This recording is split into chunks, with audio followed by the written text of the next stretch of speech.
Hello. Today I want to tell you a little bit about the three types of audiences that you can create in Facebook. So if you're thinking or you are already doing a Facebook or Instagram ads, this is something that might interest you. If you are already an expert on the topic, then you are going to get very bored. So I'm just going to basically mention the three types of audiences that you can create and what's the difference between each one of them. I've been the whole day here on my own, so I'm doing this video also because I need some interaction with people. So I hope you are there and you find this interesting. I'm gonna share my screen now and I'm gonna start showing you this account. So basically this is a very new account. There is almost nothing created. But basically for this purpose, this is all we need. Before we start, just in case you are not very familiar with this tool yet, this is where we usually create the campaigns. Okay, this is the ads manager.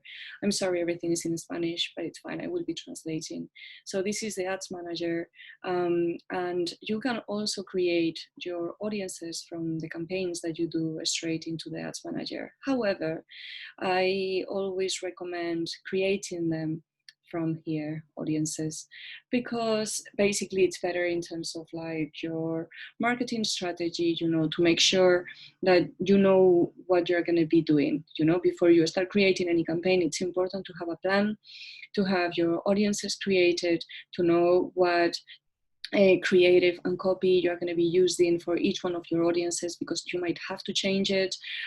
What goal are you going to be using for each one of these different ad sets? So basically to have that sort of like structure in your mind before creating an audience within your campaign, I think it's very important. And the best way to do that is first create all your audiences, and then you will be able to select them from the campaigns, okay, from the specific ad sets of the campaigns.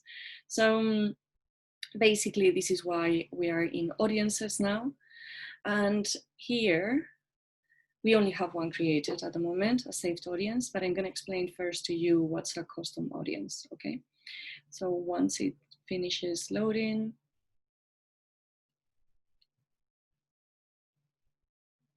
okay. So basically, we are going to be talking about this type of audience, that it's the custom audience, then this one, that it's a lookalike audience, and then we are going to skip this one, and we are going to go straight to the saved audience, okay? So the custom audience, the simplest way to put it is that it's any user that has already interacted with your brand. So there are different sources where these users could have interacted with your brand. One of them is from your website. So you can retarget people. This is called retargeting. So you can retarget people that have already been to your website, or even to specific pages of your website, okay? It's like a list of clients. So for example, if you are doing email marketing and you are doing MailChimp or Sendinblue or whatever software you're using, you can download your database. Obviously, you need the permission from these users. They would have to already have said that they are happy to receive advertising.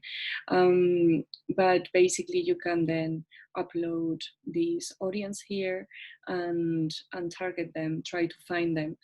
You won't find all of them, because if they have subscribed to your newsletter with an email that doesn't match the email that they use for their Facebook account, then probably Facebook won't find them, but you will find some others.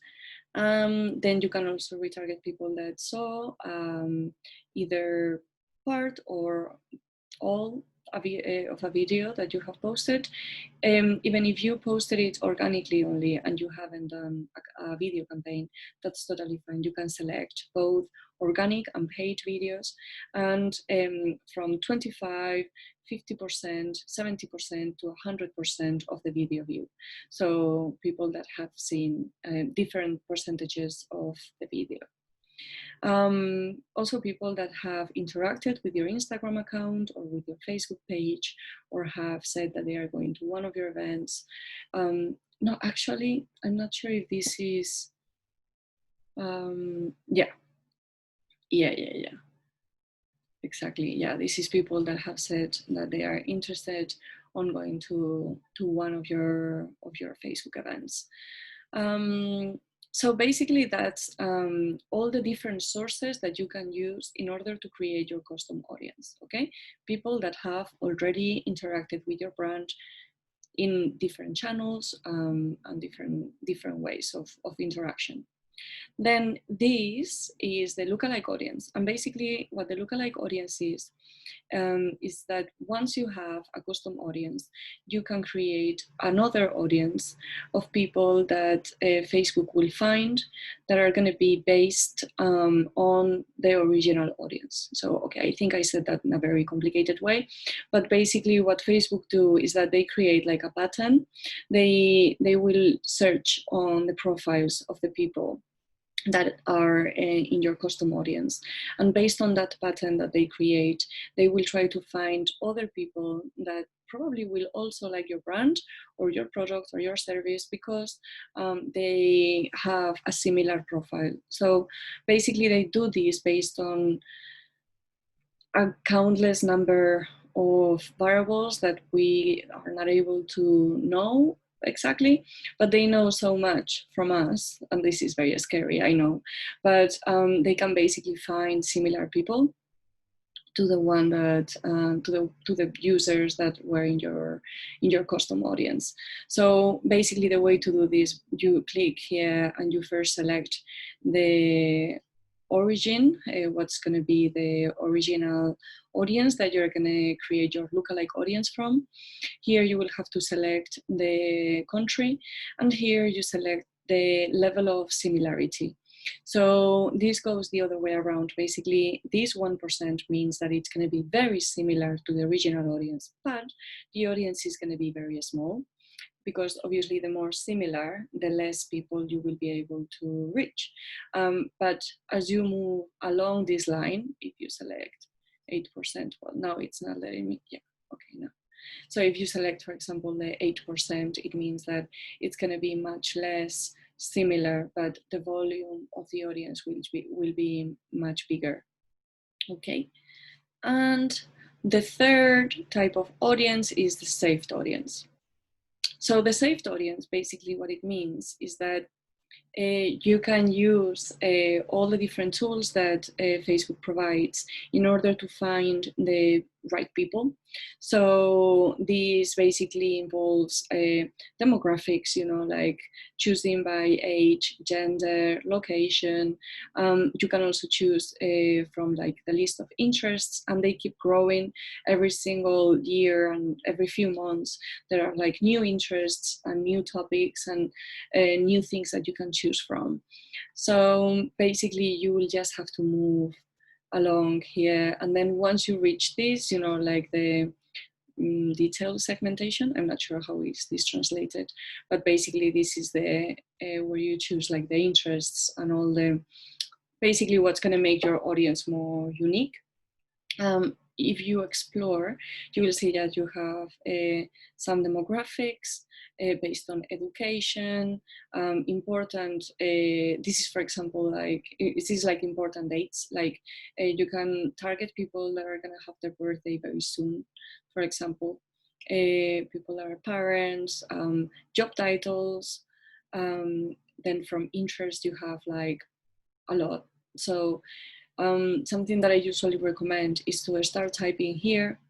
So if you start typing and you say, for example, decoration. So I can choose decoration, and then after choosing a few interests that are similar to decoration, like a few interests that are related with the same topic, then I will start having here like suggestions from Google. Okay, like the more related they are, the more specific the suggestions will be as well. So as you can see, like it's saying like interior design, furniture, home decor, blah, blah, blah, like similar things. So this is basically it. In terms of the saved audiences, something important to know as well is that in a saved audience, you can include or exclude any of the custom and the lookalike audiences. So this is the tricky part to understand. Basically, the saved audiences are the ones that you are going to use in your campaigns, okay? Any campaign must have a saved audience. So if you have created a custom audience and you want to target the people from your custom audience, for example, doing retargeting of the people that have already visited your website. So you create your custom audience, and once that audience is created, then you go here, and here where it says audiencia personalizada, this actually means custom audiences.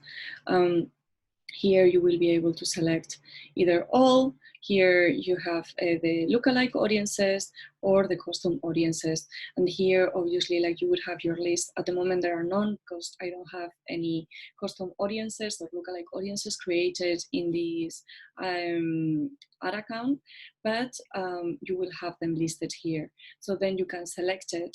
And for example, if you wanted to reach a whole new bunch of people, you know, and you don't want to target anyone that has already interacted with your brand because you want to do a branding campaign and target completely new people, then you can also exclude these audiences, okay? Or if you are already targeting them in a different ad set and you don't want to have them targeted from different ad sets or campaigns, then you should include them in one and exclude them in the other. Okay, so this is the part that it's a little bit more tricky, but basically keep in mind that the audiences that you use for your campaigns are the saved audiences. And in those audiences, you can either include or exclude or just leave alone your custom and lookalike audiences. Okay, so I hope that helped. And thank you for listening to me today, and have a lovely rest of the day. Bye-bye.